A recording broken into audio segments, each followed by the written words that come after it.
Hello everyone, I'm your hostess with the mostest, 8-Second Gaming, and a lot of people are having a really tough time adjusting to the new style of ranked. There's a lot more teams alive in the endgame situations and they're not sure how to play that. So in today's video, we're going to be breaking down one of my own personal ranked games with a pretty hectic endgame circle to show you guys exactly how you can win them. But if you guys are here, it's clear you're looking to get better at Apex, and if that's the case, then you need to check out the GameLeap website right now. Over there, our top level coaches are creating the best, most highly informative guides to make you the best player you can possibly be. We have legend guides, gun guides, aim guides, position guides, VOD reviews, and much more, so click the link in the description, pick yourself up a membership, and start to improve today. But okay, let's jump on into things, and before you guys even have to ask, yes, this is in a solo queue environment, and no, my teammates and I did not say a word this entire time. We typed a few words here and there, but it was not full-on communication, so it just shows you guys, even without comms, you can still win pretty hectic games as long as you know what you're doing. But okay, starting off with the first fight of the game, my team and I did land in stacks, and there were two teams that landed in mod. So because I was aware of that, my team and I were looting towards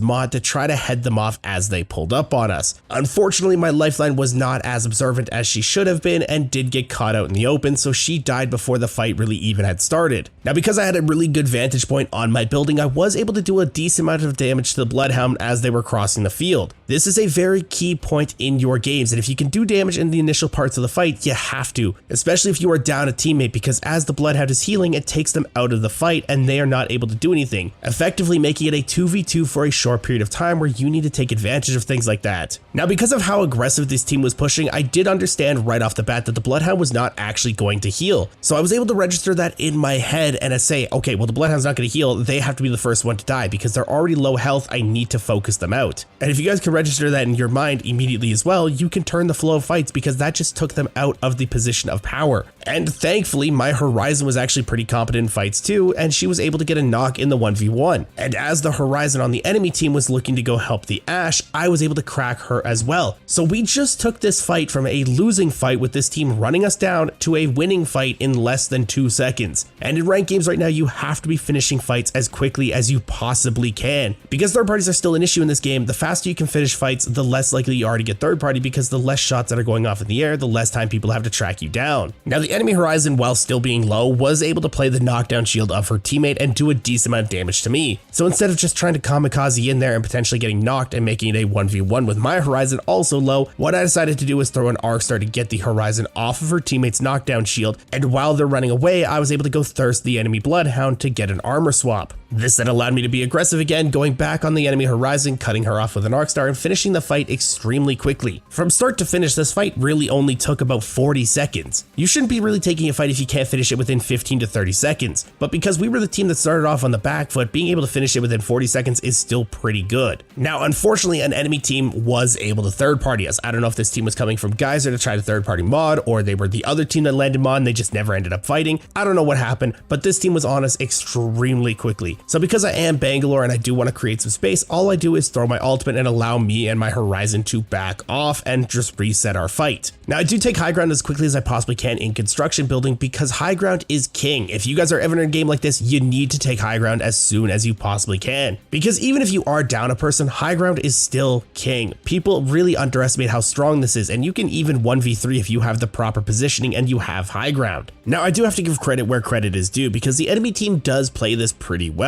They waited for each other to be set up before they took separate ways to get up to the roof. That then makes it so that it's a lot less likely that we can focus them down because they're going to be coming from different directions and they can potentially get team fires out. Now, I'm going to assume that these guys were also solo queuing, or maybe they just weren't quite coordinated enough, because even though they did get set up before and also took separate ways to get up to the roof, they did go a little bit one at a time. So it did give me and my teammate opportunities to actually down them and get a lot of damage out, giving us good opportunities to play around. Now, I actually end up going down here because I did not hear this Valkyrie at all. I don't know how she got up on the roof, but there was zero audio to her. So I get one clipped out of nowhere. But thankfully, it is a 1v1 now, and my teammate is able to actually push the Valkyrie off the roof, and that allows us to get a reset while she is also reviving one of her teammates. Then after everybody kind of heals up, the Pathfinder gets a little bit too aggressive and does try to go up to the roof alone, and he kind of is a little bit lost. Somebody should definitely get him like a GPS system or something, but I'm able to get a really good one clip off on him and also get the thirst, so now it is a guaranteed 2v2. After dealing with the Pathfinder and fully resetting, I do hear the Valkyrie reviving their last teammate at the bottom of the building, so I go to be aggressive on it because my teammate's full health, I'm full health, I know that they are not full health, so we need to try and stop them as soon as we possibly can. Now I am able to knock the Octane and also get a good amount of damage off on the Valkyrie, but I do go down again, but it's not that big of an issue because my teammate is right there ready to revive me, so I'm not really worried about going down in these types of situations. I'm doing the damage that I need to do, I'm giving the opportunities that I need to give, and going down is not the worst thing in a game, guys. If you are in situations like this, don't be afraid to go down. Your teammate can revive you, you can restabilize, you can reset. If you're still doing your job, you're pumping out the damage that you need to pump out, going down is not the end of the world. Drill that into your head. For the next while, the game is actually pretty boring because all we really do is go into Storm, craft our teammate's banner, craft medkits, and make our way to the safe zone. It's nothing too exciting, it's pretty standard. When we get into zone, we actually do end up getting into 2 small skirmishes, but they're not really anything that I can really talk about, so I really do want to jump towards the end game and show you guys exactly how to close out games like this. Because even though we do have 6 KP, the real big boosts in LP come from your higher placements. So even though we're getting a lot of kills, we still need to finish the game with as high placement as we possibly can, and ideally win the game. So we need to start looking for that god spot or power position for us to hold to really have a strong end game spot. And thankfully, from our positioning in ring, we are on high ground. Now there is an enemy team holding the crawler, and there is also an enemy team holding the rock that's just beyond it, but it's not that big of a deal because it kind of acts as like a Lego tension bridge. The crawler team can't push out without the rock team shooting them. We can't push up on the crawler team without the rock team shooting us. The rock team can't push to us because then they have to go through the crawler team, and they can't go to the crawler because we're going to shoot them. So none of us can really be aggressive on each other because it's kind of like a mutually assured destruction type deal. If you make the first move, if you get too aggressive, you're probably going to die first. So everyone just starts to kind of hold their own positions and play their own spots. And on top of them not really being able to push us, I'm playing Bangalore, so I can just keep constantly smoking them, making it so that they can't actually peek out because they can't see anything. So if they start to be a little bit too aggressive, if they start to kind of try to want to poke at us a little bit, all I have to do is throw a smoke at them, cut off their line of sight. They can't do anything without actually having to swing out of the crawler and be in the middle of the open for us to just mow down. And all we really have to do is just play this spot until round 5 closes and we see where the circle starts to pull. Now, unfortunately, as soon as the ring does close, there was a rat that was behind my team and they do end up taking out my horizon. Now, this can be a really bad situation if you don't fix it right away. Thankfully, my lifeline does go chase after the rat to kind of push them away and make sure that nobody else pushes while I revive the horizon. And some people might be saying, well, why didn't lifeline revive the horizon? Why are you reviving him? And because it's not that big of an issue. Yes, lifeline does have a really strong combat revive, but if she's doing a different job, there's no reason why I can't just revive the horizon. Sometimes you're going to have to take somebody else's position. It's called being a good teammate. And as soon as we do get the horizon up, there is another potential problem because directly north of us, there is a new team that is looking to try to play a spot that is kind of in our same line of sight. So we can't let them just exist there. These people are a little bit too much of an issue for us. It's not like the same thing with the crawler where they can't push us. These people have a direct line of sight that we can't really deal with, and they can be a huge thorn in our side. And these guys actually do end up doing a lot of damage to me and even re-knocking my horizon. So as soon as that happens, I look to smoke off the crawler because if the crawler team notices that we are really under attack right now, they might look to be a little bit more aggressive. So I just want to continue to cut off line of sight of the crawler team so that they don't understand really what's going on anywhere near them. All they see is just a big smoke screen. This gives them the least amount of information possible, and the more information you can take away from teams, the better. Then after we restabilize yet again, all it really does is just turn into a poke battle with the team that is trying to take our position. The Pathfinder really wants to get aggressive, the Valkyrie really wants to get aggressive. This team does want to cross this space to get to us. However, it is a very risky spot to traverse because all they really have is a Pathfinder zipline to get across to us. And there are other teams that are looking because they do see how many bullets are flying in this general area. So all we really have to do here is just do as much damage as we possibly can to try to get them to not come towards us. We don't look for kills here. And if you guys are in this situation, you don't look for kills here. You do not care about killing these people. All you care about is creating a little bubble on your side of the circle to tell everybody else, hey, don't push us. This is not a spot that you want to go near because we're doing a lot of damage to you. If you get too aggressive, if you look for too many kills, you can throw yourself out of position, you can make a mistake, you can tunnel vision, there's a bunch of different things that can go wrong, and that's what leads to you getting put out of position, that's what leads to you going down, that's what leads to you throwing the game. And even in this situation, I don't mind using my ultimate to even create a little bit more space because it does buy us a ton of time. Other teams are going to see the Bangalore going down, they're going to be starting to focus the team that is trying to cross, it's going to stop them from actually pushing us, or it's going to separate them so we can start to single people out. There's a bunch of different benefits for the ultimate in this type of situation, so you guys can definitely look to use this in your games as well. The Valkyrie also does end up going down, and I am able to crack the Pathfinder, so that pushes them away, and then I'm able to thirst the Valkyrie to make sure that she's not able to crawl back to her team. They can revive her, something like that. I want to make sure that she's out of the game because the more people that you can secure that are gone for good, the better your odds are of winning the game. And once round 5 does start to close, this is where things get a little bit hairy and where most people would start to panic because the enemy team that has been in the crawler still has the crawler and they have a much better position because it's much more fortified than our little tiny rock. But the issue that the team in the crawler has is that I am playing Bangalore. I can make it so that they cannot see anything, taking away information and allowing my team to push up for free and start to play the crawler the way that we want to play it. So once the ring fully closes, and I'm sure that no other teams are really able to be behind us or really get to us without taking a ton of damage, this is when we need to start to look to be aggressive on this team. We don't want to coexist anymore. The tension bridge is no longer there. We have to be the aggressors to make sure that they have a tough time surviving here. So I do smoke it to play around with my R99 and Digi-Threat and do as much damage as I possibly can to them. But I don't want to be in a bad position either. And again, if you guys are in these situations, high ground is king. It's a lot harder for them to push out and then get on top of the crawler than it is for them to walk out of the corner and just try to fight us while we're on the rock. So I take the top of their crawler and now it's really impossible for them to just push out for free because again, it's smoked off, they can't see anything, we have high ground, there's just so many things that are stacked up against them. And then all we have to do is just play this slow. We have the advantages right now. The teams that are below us are not going to be able to get to us without taking a ton of damage from the other teams that are below us. So we can play this fight the way that we want to play it. We don't have to rush anything. We don't have to make mistakes. And as soon as the final ring starts to close, this is when the enemy team starts to panic. And when you have a team panicking, that's when they've lost. You've won that fight from there on out. The Fuse is able to do a bunch of damage to the horizon. He pushes out solo thinking that he's going to be able to get a free knock, but I am standing right there and I'm able to one clip him. That turns the fight from a 3v3 to a 3v2